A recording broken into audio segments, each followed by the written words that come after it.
If you spend enough time online, you begin to believe that homeownership is unattainable for anyone in this generation. But what if the hopelessness we feel isn't the full story? What if it's something we've been conditioned into? Hello, my name is Grace Liberto. I am a Gen Z real estate agent based in Destin, Florida, and I want to shine light on the darker sides of real estate that people don't really talk about. Today we'll be going over how social media has impacted people's views of homeownership, specifically with Gen Z. And I'll go through what is true, what is not, and hopefully give some light at the end of the tunnel.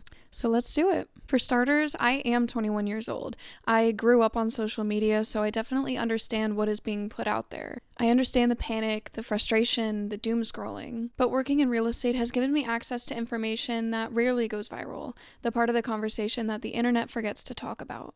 Section 1. How social media created a narrative of hopelessness.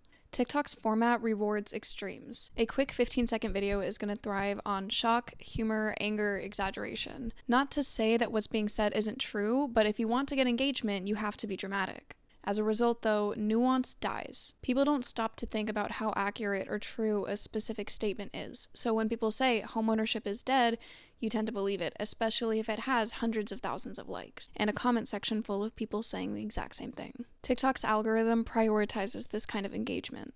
It favors videos with high completion rates, repeat views, and strong engagement in the form of likes, comments, and shares. And watch time is one of the most dominant factors, so when you're sitting there scrolling through the comments while the video is playing on repeat, it'll end up getting pushed out more. Moreover, negative content tends to spread faster and more widely than positive content.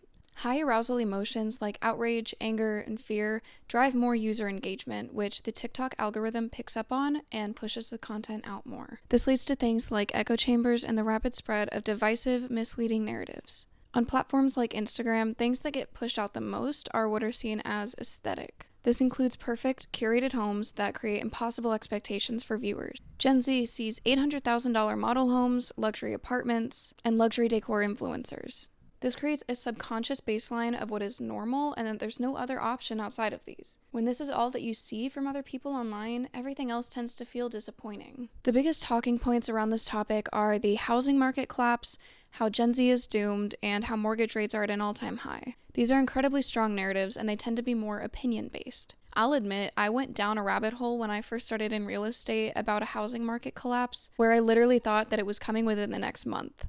But a lot of this is just fear-mongering, and it's not completely true. And mortgage rates are not at an all-time high. At the time of doing research for this video, according to Mortgage News Daily, not a quoted rate, the 30-year fixed mortgage was at an average of 6.33%. In 1981, when everyone says that that time was the best to buy houses and that it was so much easier, mortgage rates were at 18%.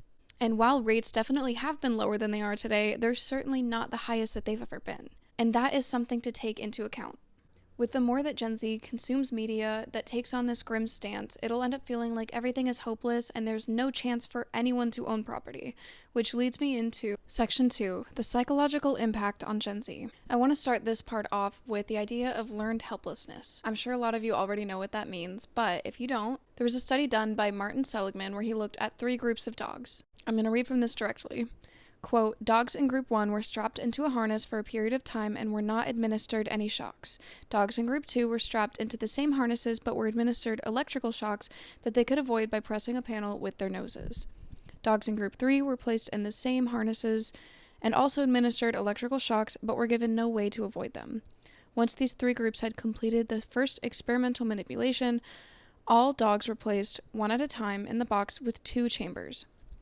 Dogs from Group 1 and Group 2 were quick to figure out that they only needed to jump over the barrier to avoid the shocks, but most of the dogs from Group 3 didn't even attempt to avoid them. Based on their previous experience, these dogs concluded that there was nothing to do to avoid being shocked. When you see constant negative messaging, your brain will treat it as fact. Relating this back to our topic, when you see content over and over again from people who say that they can't afford to get a house, your brain will see this and treat it as fact and apply it to all future experience. So you'll end up learning that there's nothing that can be done and you'll be stuck in a state of doom and gloom.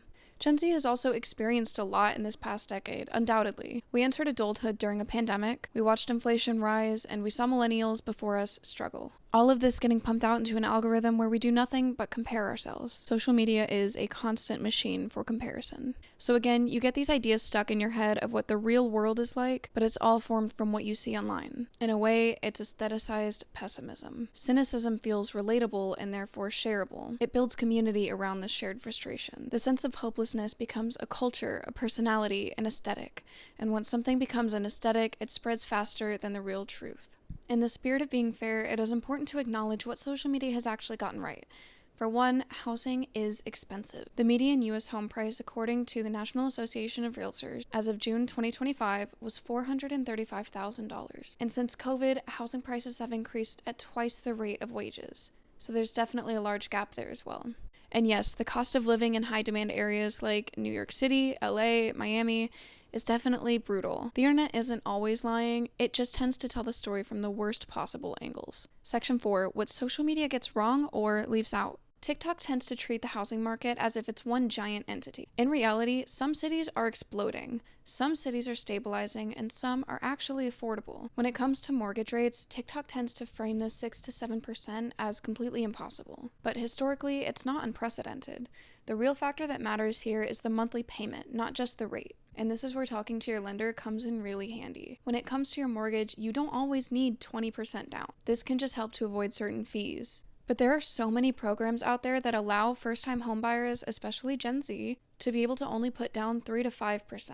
In fact, average first-time homebuyers only put down 6 to 8%. There are also a lot of gaps when it comes to things like financial literacy, and this is something I'm even struggling with myself. Posts online tend to just talk about problems and not solutions. So it's incredibly important to learn about things like programs, grants, incentives, and down payment assistance. The whole homeownership is impossible narrative that is spread ignores real Gen Z buyers. Data shows that Gen Z is buying houses. Right now in the US, of everyone that is under 35, 36% of people own property. But this isn't something that would go viral because it's not super funny or dramatic.